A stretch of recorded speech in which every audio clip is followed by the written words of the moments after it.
A common saying is vote with your wallet. Or at least maybe it's common, I honestly don't know.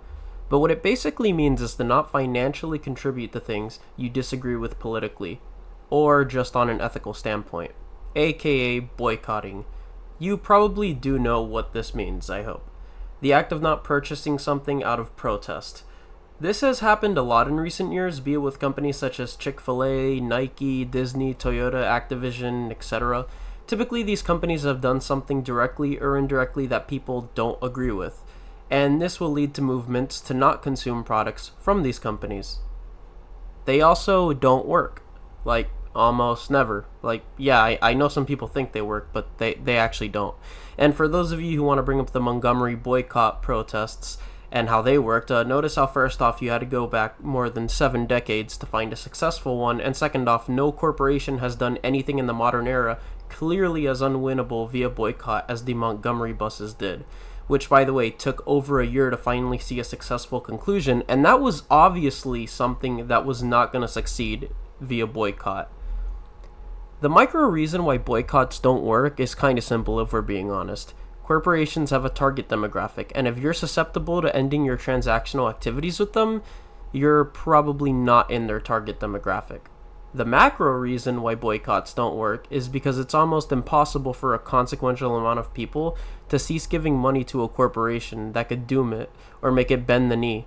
Two key examples of this I actually mentioned earlier: the conservative boycotts of Target and the LGBT boycotts of Chick-fil-A. Target and Chick-fil-A are both worth multi-billions of dollars because their target demographic is, well, the general public. And the general public is full of average people. Average people who don't live online or on ideological partisan news sources where most boycotts these days originate.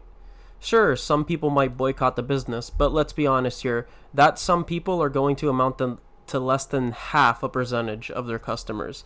And whatever revenue is lost can likely be made up by new average people who start paying money to the business. Oh, and aside from that, sometimes boycotts actually help the business, especially if it's an ideologically partisan one. A good example of this would be Hogwarts Legacy, a game that I'm gonna be honest only really saw a lot of sales because people were told not to buy it, and out of spite did just that. And the game has made over $1 billion globally. Quite honestly, there's really no other way a game this boring could sell so well unless there were a group of annoying terminally online people basically giving it free advertising by begging you not to buy it. Overall, boycotts are not only an ineffective way of doing any kind of activism, but they're also kind of counterproductive.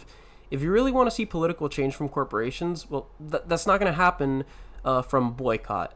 It's going to happen with the political change you see in the world, not from your ability to make a snobby, borderline cyber bully campaign and portraying it as being some sort of heroic activist.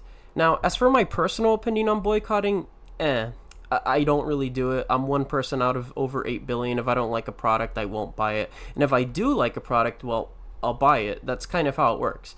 But hey, if you don't want to purchase something because of some political or cultural misalignment with who you are, that's honestly cool. Just don't think the world is going to agree with you. Corporations are significantly stronger than Fox News viewers, college students who think they're activists, wine moms, Karens, etc. Yeah, that's basically the video. Take care, everyone.